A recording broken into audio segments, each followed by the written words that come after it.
I'm making this video right now because I keep seeing this strange, weird energy. I've been seeing it for a while, actually all my life, but right now it's very intense when it comes to Black American people. It seems like there's some type of obsession or some deep-seated love hate it energy or something like that going. I don't know how to call it or what to call it, but I'm gonna try to get into it to describe it a bit.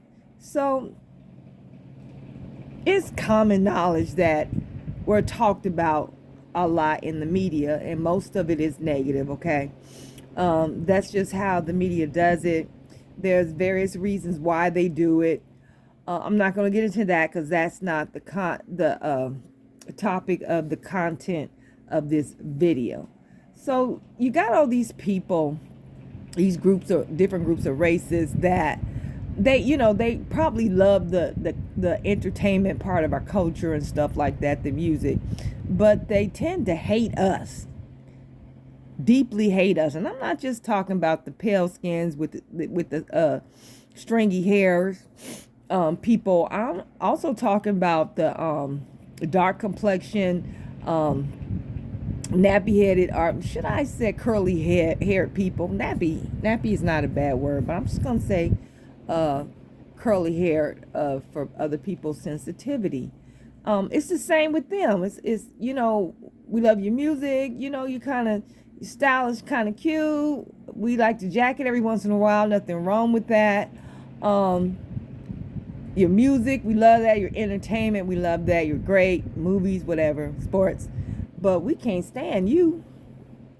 So when everything is okay and there's no big issue for these other groups and races of people, they push us away. You know what I'm saying? A lot of them mimic white supremacist talking points against us and stereotypes against us word for word. Okay. We're very accepting people. I don't think I know we are too accepting. So they can't too much say that, we treat them the same unless you talk about individual based. I'm not talking about individual confrontations here and there, but as a rule, we're very accepting, but a lot of people are not very accepting of us. So we have had very negative experience with Mexicans and Latin peoples. I'm from LA. I was born there. And even though I've had some very positive, interactions with Mexican and Latin people, some of them can definitely be a lot racist. They're probably a lot more so now than they were when I was young and growing up in Cali. But for the most part, I don't recall clashes between us. I don't remember that. This stuff about La Raza and the Crips and Bloods and just black men in general, I think that stuff started in the prisons. I'm not sure. But anyway, it's the known fact that they really don't think highly of us at all. And then you know how the situation with white people and stuff like that. And then the melanated immigrants. So recently, this deportation thing has come up for a lot of these people. All right, so they got these people running scared. They're grabbing these people up at their work site, at home, wherever they can find them. And now they're sitting up here talking about, where are Black Americans? Why aren't they out here, I don't know, rioting for them or marching for them and stuff like that? I mean, the same people that would say some of the most racist and mean and evil things about us unprovoked online, and to people that come back and tell us what it is that they said. I mean, it's not like, everybody's not gonna like you. Everybody's not gonna have a great opinion of you as an individual or people, no matter how nice or good you are or whatever. But I understand that. But this is more like border on racist and xenophobic just because of who you are. All right. And the media doesn't help it at all. It just reinforces it. And it's just, it's very painful at times, because it's so relentless and unprovoked, and it's also very angering and very infuriating.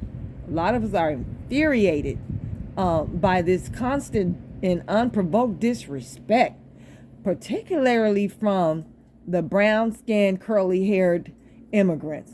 They are the worst, the absolute worst. And when I say unprovoked, I mean, we'll be, particularly online, they don't, well, I'll talk about offline in a minute, but online, they say things I have never heard a Nazi from Alabama say about us. They got them blushing. They got them like, wow, what in the world?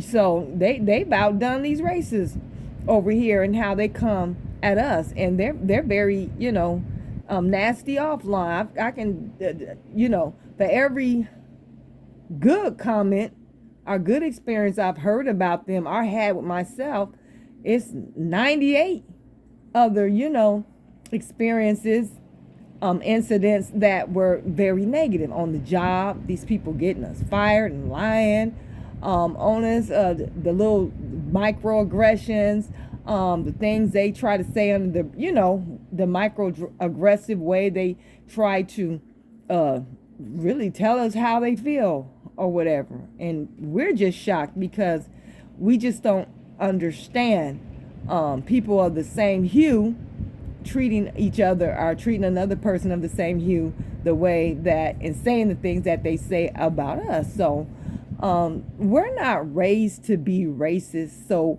we don't understand racism. We don't understand it. We're not tribal, so we don't understand tribalism. So when we face it, instead of being like, okay, that's what those people are about, well, I'll just, go my way and let them go their way, we're sitting here with question marks on our head, and we want to know why. What did we do to you? That's a common sense answer to somebody who was raised on flat blackness. If they look like you, we're the same, and we're supposed to ride together and love each other. You know what I'm saying? All that stuff that's built off of delusion and lies that have been fed to us through Pan-Africanism for over 100 years. It's just not like that. The world does not work like that. So that's on us. We didn't know better. We know better now. So these people, all of them have basically pushed us away from them. But now that they're being targeted for deportation, it's like, where y'all at? Where black folks at? Why you ain't out here helping you? Why you ain't saying enough? Where you at? Period. And it's like, look, we're delineating. Okay, we're no longer concerned about you and us. We're concerned about us, and we want you to be concerned about you. All right, you be concerned about you. We're on the sidelines, and we got our popcorn and our Coke or whatever, and we're definitely thinking about how what's going on under Trump's administration 2025 concerning us. Okay, so you handle your own business, hold your own nuts, and leave us alone, okay? Because we couldn't even speak our piece and talk about what it was that was happening to us and what was being done, and our not understanding, trying to understand what's going on. And you told us we were whining, we are perpetual victims and stuff like that. So now that you're targeted and a victim, you leave us the hell alone. You leave us the hell alone and do whatever you have to do to support and protect your families, all right? Better yet, if you're not here legally, don't wait to get deported. Deport your ass back to wherever you came from and deal in these countries that you brag about, but you obviously don't want to live in. So that's that, okay? And now they're talking about you can be deported too because you're an immigrant. Baby, black American people are not immigrants. I know the majority of white people would like to deport us alongside all the other brown people and yellow people or whatever, but we're not deportable. Where are you going to port us back to? Most white people can be deported back to a specific country in Europe. But we can't be deported back to a specific country in Africa. For the most part, most of us didn't come from Africa.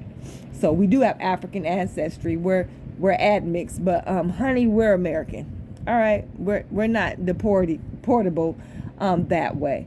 But we do need to look at this, what it is, the 14th Amendment thing. That's for us to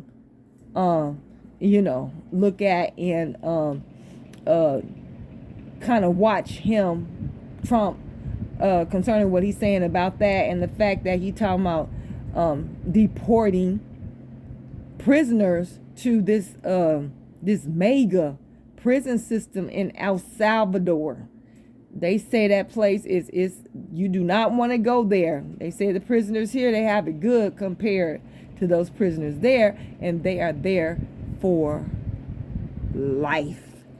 So we know if he can pull that over our heads and get a law allowing him to deport prisoners, who you think are going to be the victims of that type of quote unquote deportation? Who you think? They're going to start ramping up arrests. They're going to put stuff on you so they can get us out of here. We know what's up, so we have to worry about ourselves. And we just don't really care about the rest of y'all, okay?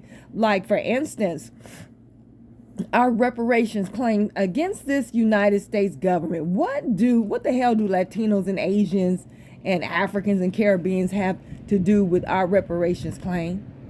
But yet and still, they're all in public office.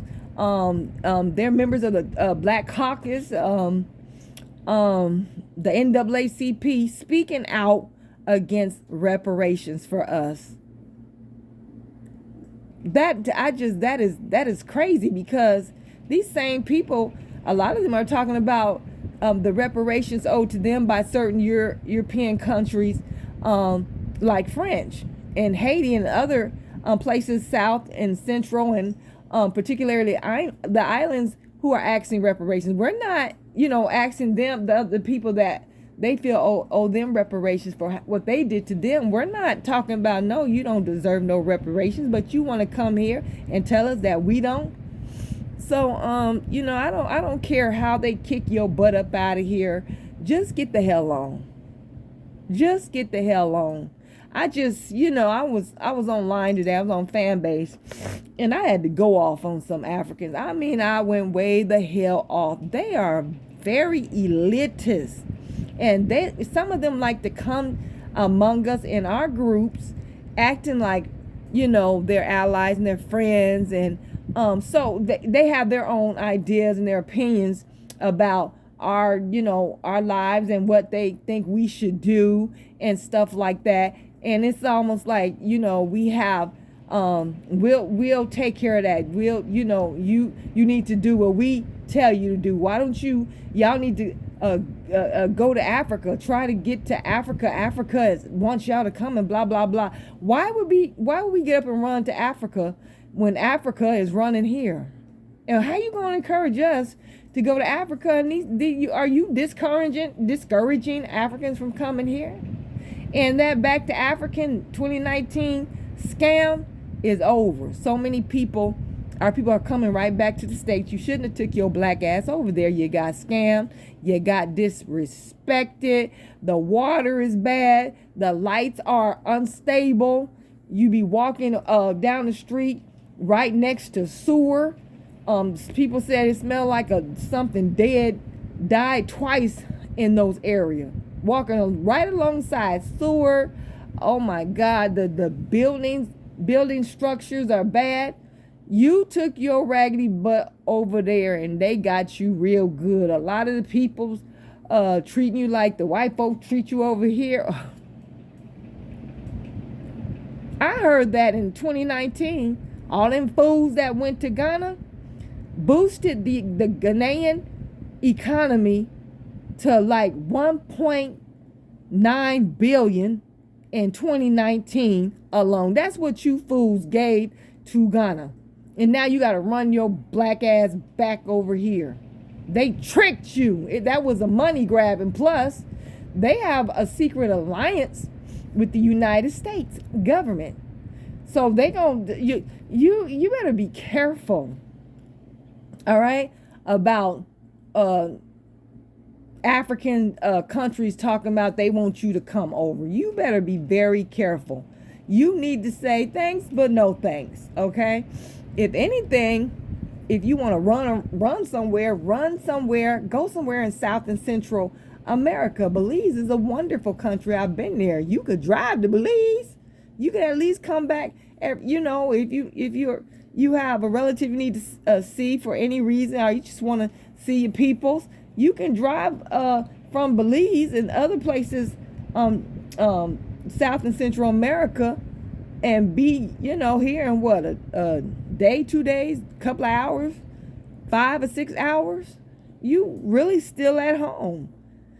But yeah, I'm just telling you, I kind of see karma in a lot of this. All right. You want to spit on us, spit on our struggle, then turn around and wonder why we don't give a damn about what's happening to you and your family, your kids, none of you. I know I don't. Go home. If you don't have your papers right, you weren't supposed to be here in the first place. We can't go nowhere in the world as Americans and stay in their country without proper identification, proper procedures. You gotta be legally in somebody else's country, and it's the same here. Okay, this ain't no dumping ground for everybody who want to run from their country instead of staying there and help build it up and make it a better and livable place, build some educational institutions and schools and stuff like that, get the sewer pipes fixed, because I hear that in a lot of places in Ghana and all over Africa, when it floods, which it usually does when they get a good rain, all that sewer come up. So they sitting up there walking, and oh my God, no wonder they want to run over here and there and elsewhere. I get it. But we're not portable. We're not your protectors or your soldiers like we used to be, because there was a time before 2010 till I found out how these people really felt about us. There was a time that no pale person could say anything to me or in my presence, online or whatever, anything negative about another Melanite, whether they from the Caribbean, the West Indians, and Africa. You couldn't tell me nothing until I found out the truth. I was shocked. Honey, I hate to say it, but for the most part, I'm just going to repeat what somebody else said. They said they wouldn't spit on you if you was on fire. They wouldn't spit on you to try to help you put that fire out. So y'all hold your own nuts and stop asking us why this or that, the other. We don't owe you nothing. Okay? Peace.